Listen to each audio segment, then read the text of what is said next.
He ripped my disability rails off the wall and screamed, "This won't work when the boys live here." I stared at him, my mouth literally hanging open because, honey, I don't have kids, and I certainly didn't invite my brother's demons to live in my sanctuary. Let me back up, because if I don't explain the context, you're going to think I'm hallucinating. Grab a drink, maybe a double, because the level of entitlement and family delusion I am about to spill is going to raise your blood pressure. So here is the situation. I am the only woman on my father's side of the family. I have two brothers, and then there's me. And honestly, sometimes it feels like being the only girl means my boundaries are treated like suggestions while their boundaries are treated like laws. I have a nervous system condition. I'm not going to give you the whole medical chart, but basically, my battery drains about 50% faster than a normal person's. If I overdo it, I crash. Hard. Like lights out, can't move, in pain for days type of crash. My husband, let's call him Mark, also has health issues. He's got hypermobility issues that make his joints basically made of jello if he's not careful. We are a functional, happy couple, but we are a couple that needs accommodations. When we bought our forever home a few years ago, we decided screw the resale value. We are making this place work for us. We spent a fortune. We installed smart rails in the hallways that look like crown molding but can support weight. We lowered countertops. We put in specialized seating in the kitchen so we can cook without standing for hours. We basically turned this place into a safe haven where we don't have to struggle just to exist. And it's been bliss, truly. My flares are down, Mark's pain is manageable, and we love our home. Enter my father. Let's call him Jerry. Jerry is a boomer in the most spiritual sense of the word. He is obsessed, and I mean obsessed, with appearances and resale value. To him, a house isn't a home, it's an investment portfolio that you sleep inside. He came over last week for the first time since the major renovations were finished. Now the plan was simple. He was supposed to come over, meet our new foster dog, because we're thinking of keeping her and Dad loves dogs. We take a nice slow walk and then grab some lunch. Low stress, low impact. From the second he walked in, the vibe was off. You know when someone brings a storm cloud in with them? He didn't say hello to me. He said hello to the foyer. He was looking around with this scrunched up nose like he smelled sour milk. "It's different," he said, and not in a good way. He spent the first hour walking around, touching everything, and not gently. He was shaking the custom railings, tapping on the lowered counters. He kept saying, "Lena, honey, this is just, it's weird. Who is going to buy this house after you? You've limited your market. It looks like a hospital." I tried to be gentle. I said, "Dad, we aren't selling. This is for us. It helps me not pass out when I'm making dinner. Can we focus on that?" He wouldn't let it go.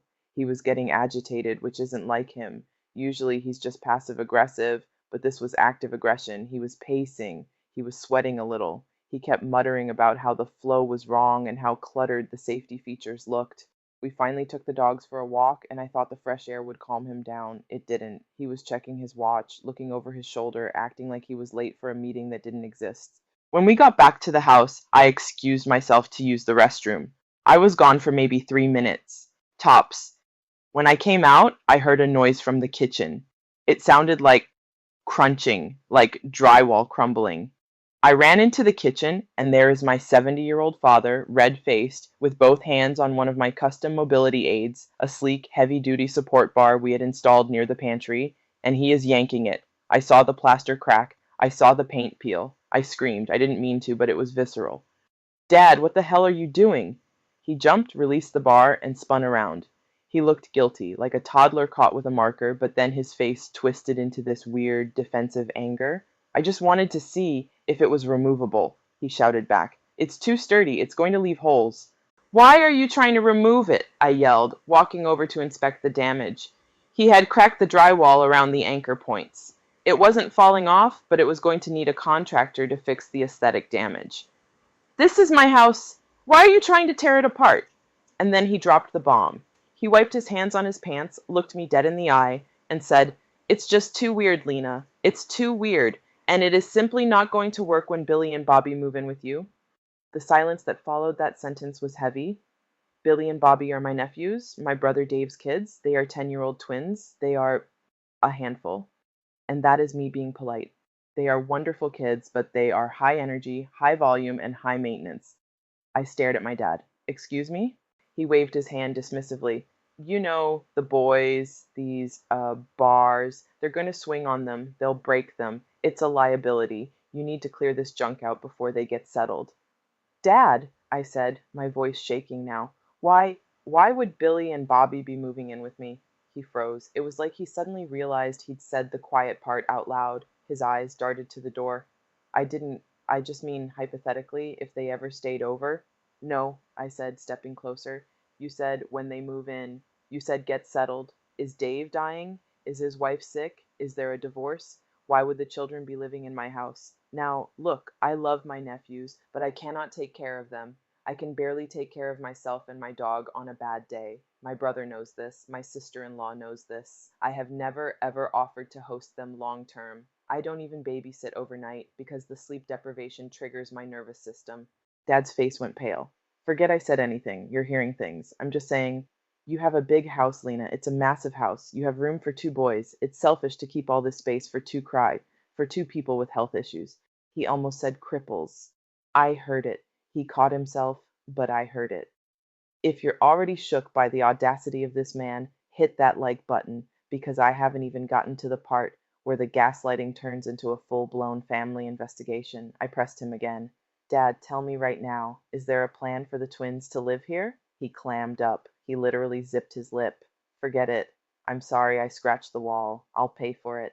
He pulled out his phone, aggressively tapped on his banking app, and Zelled me $500 right there in the kitchen. Then he marched to the door.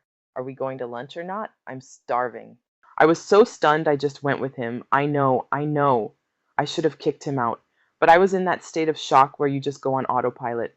We went to lunch. He acted completely normal. He talked about the weather. He talked about his golf game. He didn't mention the house, the rails, or the children again. But now it's been 3 days and I am spiraling. First of all, the disrespect. He damaged my home. He tried to physically dismantle my accessibility tools because he thinks they're ugly. That hurts. It feels gendered too. He would never walk into my brother's house and start ripping down shelves. He respects my brother's territory. My territory? Apparently, that's just a holding cell for his future plans. But the bigger issue is the kids. What the hell was that? When Billy and Bobby move in, is my family conspiring to dump my nephews on me? It wouldn't be the first time they assumed I'd pick up the slack because I work from home. They think I'm free. But this is next level. Are Dave and his wife getting a divorce? Are they losing their house? And why is the assumption that I take the kids and not, I don't know, their grandfather who lives 15 minutes away? I'm stuck. Do I call my brother and ask, hey, are you dumping your kids on me? Or do I confront dad again? I posted this on a forum initially just to vent, and the comments opened my eyes. People were telling me, this is a red flag. Your dad is triangulating. Your brother probably doesn't even know. So I decided to do a little reconnaissance. I called my brother Dave. I didn't want to panic him, so I played it cool. I put him on speaker while I was doing dishes. Hey Dave, I said. Dad came over the other day. He was acting super weird. He seemed confused. Dave laughed. Confused how? Old man yelling at clouds confused? No, I said. He tried to rip a fixture off my wall, and then he said he was worried it would break when the twins move in with me. He seemed dead serious, Dave. He said, when Billy and Bobby move in. Dead silence on the other end of the line. What? Dave asked. Why would he say that? I was hoping you could tell me, I said. Is there something going on? Are you guys okay? We're fine, Dave said, sounding genuinely baffled. Me and Becca are fine. The kids are fine. We just signed them up for soccer camp. Why would they move in with you? No offense, Lena, but you're not exactly set up for rowdy 10-year-olds. Exactly, I shouted. I'm not. So why does Dad think I am? Dave sighed. Look, Dad's been weird lately. He's been obsessing over the grandkids. He keeps calling Becca and giving her unsolicited advice. Maybe he's losing it? Like actually losing it? Dementia? We talked for an hour. Dave swore up and down that there was no plan, no divorce, no tragedy. He was as confused as I was. We agreed that he would go talk to Dad face to face. We needed to figure out if this was a medical emergency or just Dad being a manipulative jerk. And honestly, I was praying for medical emergency because the alternative meant my father was plotting against my peace. Update 1, 2 weeks later. Okay, brace yourselves. We have answers, and they are so much stupider than I expected. My brother Dave went to see Dad. He sat him down and basically said, Dad, Lena is worried about your brain. You told her the boys were moving in with her. Why did you say that? Do we need to go to a neurologist? At first, Dad tried to play it off. Oh, she misunderstood me. I was joking. She's so sensitive. Dave didn't let up. She said you tried to rip a bar off the wall, Dad. That's not a joke. If you're confused, tell me. If you're lying, tell me. And finally, the truth came out. It turns out Dad isn't senile. He's just a liar and a coward. Here's the scheme. My sister-in-law, Becca, Dave's wife, has been pushing for the twins to spend the entire summer with Grandpa. She wants a break. She wants a child-free summer to focus on her career or her tans, depending on who you ask. Now, my dad loves to be the hero. He loves to be the head of the family. He has an ego the size of Texas. He cannot admit that he is 70 years old and tired. He cannot admit that two 10-year-old boys are too much for him. So last month, when Becca asked him to take the boys for the whole summer, he said, yes. He said, yes, without a plan, without the energy. Apparently he did this last year for 2 weeks, and it nearly killed him. He was miserable. The boys ran wild, ate candy for dinner, and broke his TV remote. He swore he'd never do it again. But when Becca batted her eyelashes and said, oh, Grandpa is the only one who can handle them, his ego took the wheel. But here's the kicker. He knew he couldn't actually do it. So his master plan, the plan he had cooked up in his head but told absolutely no one, was a bait and switch. He was going to pick the boys up from Dave and Becca's house on June 1st. He was going to keep them for maybe 2 days. And then he was going to bring them to my house. His logic was, Lena is home all day. Lena has a big house. I'll just bring them over for a visit, leaving them there for a sleepover, and then extend the sleepover day by day until it's been 2 months.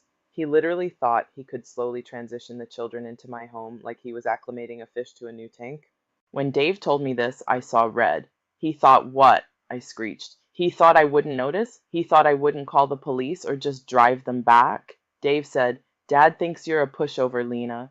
He thinks because you're sick, you won't have the energy to fight him. He thought he could guilt you into it by saying, oh, I'm just so tired. Can you watch them for one more night? 60 times in a row. Make sure you're subscribed because the update I'm about to drop regarding my sister-in-law's involvement is going to make you scream. So Dad is grounded, not literally, but emotionally. Dave was furious. He told Dad, you cannot use Lena as your backup plan. She isn't a daycare. She isn't a summer camp. If you can't handle the boys, you tell Becca no. Dad is pouting. He's acting like we are the villains for ruining his bonding time with the grandkids. Bonding time he planned to outsource to me completely. But wait, it gets better. Update 2, the fallout and the sister-in-law. So now we know Dad's plan, but there was a missing piece. Becca. Dave went home and confronted his wife. Did you know Dad was planning to dump the kids on Lena? Becca played innocent at first, but the more Dave pressed, the more the cracks showed. It turns out Becca knew Dad couldn't handle the kids. She knew he struggled last year, but she didn't care. She just wanted them out of the house. And get this, she assumed that I would step in. She actually told Dave, well, Lena doesn't have kids of her own. It takes a village, right? She's always home. It would be good for her to have some company. Dad hinted that he might need help, and I figured Lena would be thrilled to bond with her nephews. Thrilled? To bond? I have never been so insulted. These people view my disability and my child-free status as a vacancy that they are entitled to fill. They see my time as less valuable because I'm not chasing toddlers. They see my house as a backup storage facility for their responsibilities. Dave, to his credit, went nuclear. He told Becca that assuming his disabled sister would run an unpaid summer camp was delusional. He canceled the summer at Grandpa's. The boys are going to a paid sleepaway camp for 2 weeks, and they are staying home the rest of the summer. Becca is mad. She's posting vague quotes on Facebook about villages that don't show up and selfish aunts. I commented on one of them with a simple heart emoji. Petty? Yes. Do I care? No. Final resolution, 8 months later. It's been almost a year since the Great Rail Rip of 2025. Things have settled, but the dynamic has changed permanently. My dad is on a strict information diet. He is allowed to visit, but only for short bursts and never alone in the house. I fixed the wall. I actually added another rail just to be petty. It's bright blue. You can't miss it. He still makes comments about the house being weird, but now I just look at him and say, well, good thing you don't live here, Gary. As for the nephews, I see them at family gatherings. They're fine. They're loud. I love them, but I love them over there. I realized something through all this. My father's obsession with appearances, with looking like the strong patriarch, the hero, the guy who can do it all, is his prison. He was willing to destroy my peace and damage my home just to avoid admitting he's an old man who needs a nap. He wanted to use me as a prop in his play. He wanted me to be the silent, suffering nursemaid so he could take the credit for being the super grandpa. Well, the curtain has closed on that show. My house is safe, my rails are sturdy, and my guest room is currently occupied by a pile of laundry and my dog. Exactly how I like it. Bonus story: the snow shoveler. Okay, palate cleanser time, because if you think my dad is entitled, wait until you hear about my neighbor. So, I live in a cul-de-sac. It's pretty quiet. I've been here 4 years. Next door to me is a sweet elderly woman. Let's call her Mrs. Gable. She's 80, a widow, lives alone. Now, we don't get a ton of snow where I live, but when we do, it's that heavy, wet sludge, heart attack snow. Every time it snows, my daughter, who is 8 and loves to help, and I go out and shovel Mrs. Gable's driveway. It takes us a while, but we do it because, well, she's 80. She can't do it. We are surrounded by 7 other houses, 7, full of able-bodied men, gym bros, dads with snowblowers. Do they help her? No, not once. Yesterday, we got hit with 13 inches. I'm out there sweating. My back is screaming. Remember the chronic pain? And I'm scraping ice off Mrs. Gable's walkway. My neighbor on the other side, let's call him Brad, comes out. Brad is 30-something, fit, has a massive snowblower that sounds like a jet engine. He clears his driveway in 5 minutes perfectly. He does the sidewalk in front of his house perfectly. He gets to the property line between his house and Mrs. Gable's, and he stops. He shuts off the blower. He looks at me, leaning on my shovel, looking like a drowned rat. "Cold one out here, huh?" he says, grinning. I stared at him. "Hey, Brad, since you have the machine out, would you mind doing a pass on Mrs. Gable's drive? I'm struggling a bit today." He laughed. He actually laughed. "Nah," he says. "All the neighbors know that shoveling her driveway is your thing. I wouldn't want to step on your toes." My thing, like it's a hobby, like I'm collecting snow for fun? It's not my thing, Brad, I snapped. It's basic decency. She's 80. She can't get out if there's an emergency. Imagine if it was your mother. He just shrugged. My mom lives in Florida. And he walked inside. I stood there, furious. I finished the driveway, but I was crying angry tears the whole time. Am I the idiot for expecting community care, or is Brad just the king of the dirtbags? Let me know in the comments. Would you have thrown a snowball at Brad's head? Because I definitely thought about it. Stay petty, stay hydrated, and lock your doors so your dad doesn't move your nephews in. Bye.